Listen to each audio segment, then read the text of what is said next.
இல்லையா தனி முனிசிபாலிட்டி பண்ணி மைனிங் ஏரியாவை தனி நகரசபை எங்கள் டாக்ஸை நாங்களே கட்டிக்கிறோம். எங்கள் அண்ணன் சொன்ன கோரிக்கை இது. முன்னாள் எம்எல்ஏ எஸ்ராதர் எம்எல்ஏ இருக்கும்போது வச்ச கோரிக்கை. கே ராஜேந்திரனும் கருத்து போராட்டம் பண்ணாங்க. மைனிங் ஏரியாவை சேர்க்காத தனி நகரசபை பண்ணுன்னு. அதனால இல்லை பிரிச்சுரு. சிஎம்சி எங்களை சேர்க்காத, எங்களை விட்டு நாங்கள் மோதிக்கிறோம். Central government state government போராடிக்கிறோம்.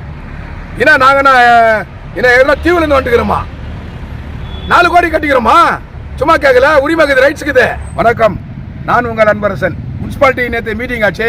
தோழர் தங்கராஜ் சொல்லியிருந்தாரு சிலதுக்கெல்லாம் அப்ரூவல் வாங்குறதுக்காக போட்ட கூட்டம்னு. அது அப்ரூவலோ வேற எதுவும் தெரில. என்ன வந்து நீ கருத்து கணிப்பு கேட்கணும். நாயனாரா முனிசிபாலிட்டி மீட்டிங் வந்து ஏன்னா முனிசிபாலிட்டி மீட்டிங் வந்து எப்படி நடக்குதுன்னா, அம்பேத்கர் ஸ்கூலில் நம்ம ஜோக்கின் சாரை பார்த்து எல்லாம் கை கண்டு போயினே இருந்துருவான். அந்த மாதிரி தான் முனிசிபாலிட்டி. ஆர்குமெண்ட் கிடையாது. முனிசிபாலிட்டி உள்ள தீர்மானங்க தான் சைன் போட்டு போயினே இருக்கணும். இதுனா பக்தவச்சலம் காலமா இல்லை அண்ணன் தாசின் சாரி காலமா? விட்டு ஓடிடுதுங்க. ஓடனா ஓடு, 2 லேக் கொடுப்பேன், இருந்தா இல்லை ஓடு. இதுதான் நடந்தது இந்த ஊருல. 2 லேக்ஸ் கொடுப்பேன், இருந்தா இல்லை ஓடு. இதுதான் உண்மை. எல்லாருக்குமே தெரியும். ஊரஞ்சு விஷயம் இதை நான் பேசல பாரு.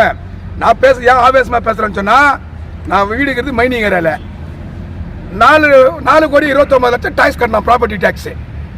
பெமால் வந்து 16 கோடி கட்டுச்சு. மொத்தம் எவ்வளோ? 20 crores அபவ்.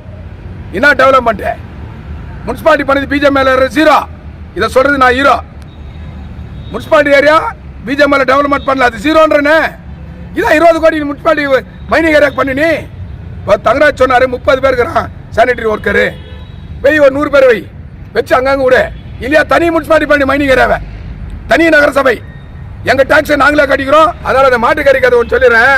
அங்கே பார் சிங்கம், கர்நாடக சிங்கம் சிஎம்ஆர் முன்னாடி சொல்லிக்கிறாரு. யார் மாடா இருக்குவானான்றது வர ரோடா. இது ஒரு பழைய காலத்து டைலாக். இது மாடு யாரா இருக்கிறேன்னு சொல்ல எம்எல்ஏ எல்லாம் கோஆபரேட் பண்ணிக்கிறதுனால மாடு கறிக்குது.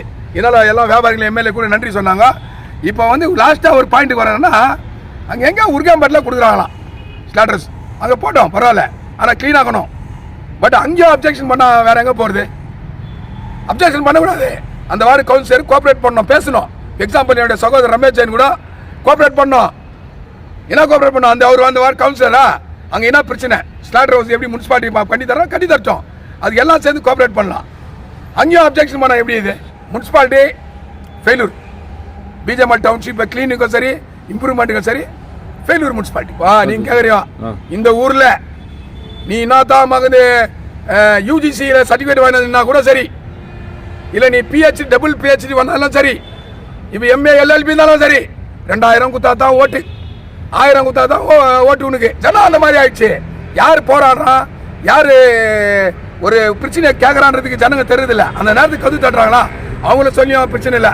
5 வருஷம் முறை வராங்க, குடுக்கத்தை வாங்கிக்கணுங்க. இங்கே 2 ஓட்டு, அங்கே 2 ஓட்டு. எலெக்ஷன்றது வந்து இப்போ இருக்கிற காலகட்டத்தில் ஜனங்க வந்து தெய்சம் சொல்கிற மைனிங் ஏரியாவில் பாசத்தை பார்த்து போடு ஓட்டு, பேசுறத தெரிஞ்சதை பார்த்து போடு ஓட்டு. காசு வந்து எவனோ வருவான் தமிழ்நாட்டிலேருந்து, ஆந்திராலேருந்து, கேரளாலேருந்து, இதெல்லாம் எடுத்து வந்து குத்த அந்த ஓட்டை வாங்கி காசு வாங்கி ஓட்டு போடாதீங்க. கேண்டிடேட்டை செலக்ட் பண்ணுங்க. ஒரு பொண்ணை எப்படி பார்க்குற? ஒரு பையனுக்கு பொண்ணு பார்க்குற, அந்த பொண்ணு லவ் பண்ணிக்குதான்னு விசாரிக்கிறது தானே, அப்புறம் தானே பொண்ணை கட்டுற. அந்த மாதிரி கேண்டிடேட்டை விசாரிச்சு அந்த கேண்டிடேட் ஓட்டு பண்ணுங்க. காசு வேணாம், குணத்தை பார்த்து பாசத்தை பார்த்து அவன் எப்படி அப்படின்றத பார்த்து நீ ஓட்டு பண்ணுங்க முனிசிபாலிட்டி.